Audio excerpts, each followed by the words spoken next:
As Jesus went on from there, he saw a man named Matthew sitting at the tax collector's booth. "Follow me," he told him. And Matthew got up and followed him. While Jesus was having dinner at Matthew's house, many tax collectors and sinners came and ate with him and his disciples.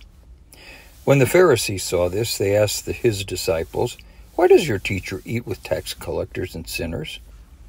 On hearing this, Jesus said, "It is not the healthy who need a doctor, but the sick. But go and learn what this means. I desire mercy, not sacrifice. For I have not come to call the righteous, but sinners."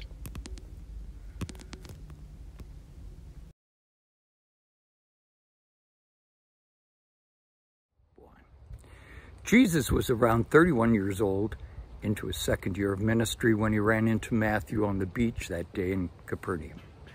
After having been baptized by his second cousin John in the River Jordan, he began a baptizing ministry upriver that ran for about 8 months with a couple of John's former disciples and their brothers. He then moved north, back to where he was reared, to Galilee, to begin an itinerant teaching and healing ministry. During his second year in public ministry, he began to call those who had shown a definite interest in his work. They were to be his disciples, students, dedicated to learning full-time, accompanying him wherever he traveled. Although somewhat odd for us today, this was part of the education system in Israel at that time. He called 4 he knew: Andrew, Peter, James, and John, all fishermen by trade, working the Sea of Galilee for their livelihood. All 4 had been around him off and on for about a year. At his calling, however, they left their family businesses to learn from him full-time. Perhaps a month or 2 passed before Jesus encountered Matthew on the beach in Capernaum. He and his handful of disciples had been on tour, so to speak, teaching all through the hilly province, dotted with farming villages. He had gained quite a bit of fame after performing a number of healings, the most notorious of which was that of a leper and of a paralytic, both considered incurable conditions in those times. Large crowds from all over the northern provinces began to follow his steps, making privacy increasingly more a luxury for Jesus and his small band. Matthew, also known by his given name Levi, was a publican, a tax collector. He most likely was stationed on the shore of Lake Galilee, just outside of Capernaum, to collect not only the Roman import and export duties on all goods passing through the port, but perhaps the other imperial taxes as well. The Roman Empire had a curious tax code. Everyone was subject to a poll tax, that is, a set amount for every person living in the household. In addition to that, there was a primitive property or income tax. Each tract of land was evaluated and a tax was set according to its estimated potential for crop production. The empire still had fundamentally an agrarian economy, and the average yearly taxes ran around 5%. Rome established the amount each region should be able to raise based on the census and the land evaluation. It would then hire private agents to collect the taxes and forward the funds to Rome, which in turn used the revenue primarily to maintain the imperial army. Between censuses, the population would invariably grow. Trade would also increase, bringing in a lot more money than the original figure established by the imperial authorities. The tax collectors faithfully collected all of the taxes they could and sent the established amounts to Rome and pocketed the rest for their efforts.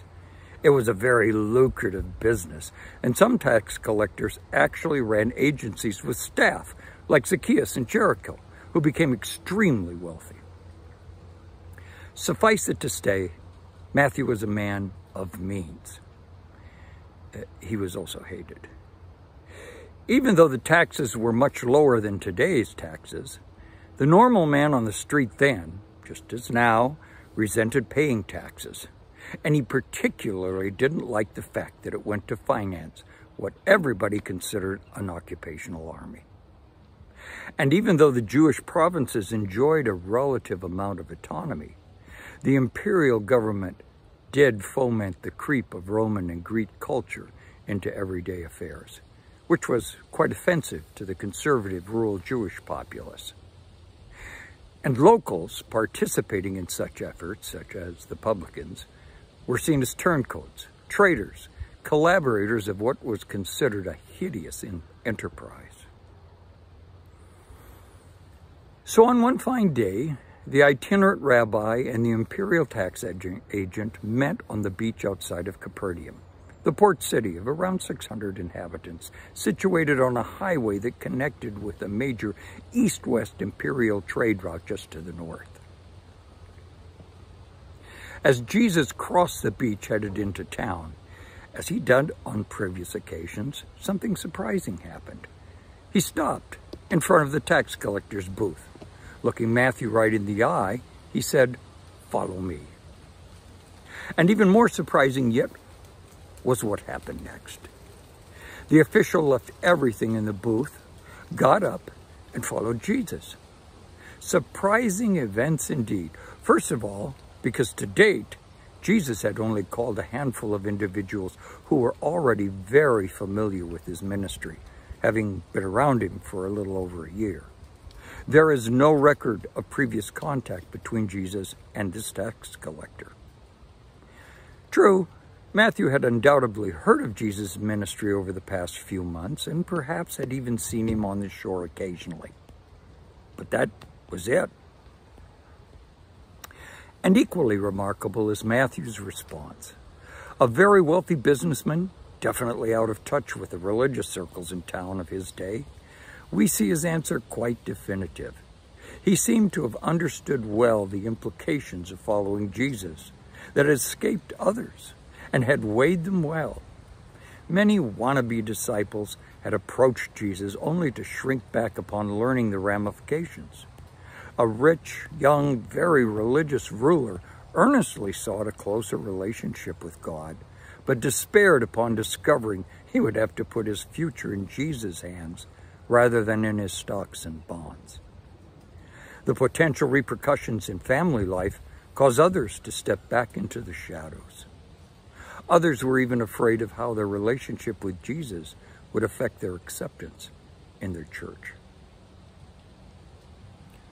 All of these concerns appeared to have been considered and resolved by Matthew. It could be that Matthew also could have been a man serious about his relationship with God for quite some time. He is, after all, the one who penned this gospel, which betrays an author superbly versed in the Old Testament and keen on recognizing the messianic fulfillment in Jesus. Other self-appointed messiahs had come and gone. More were to come and go in the future, but Matthew did not write about them.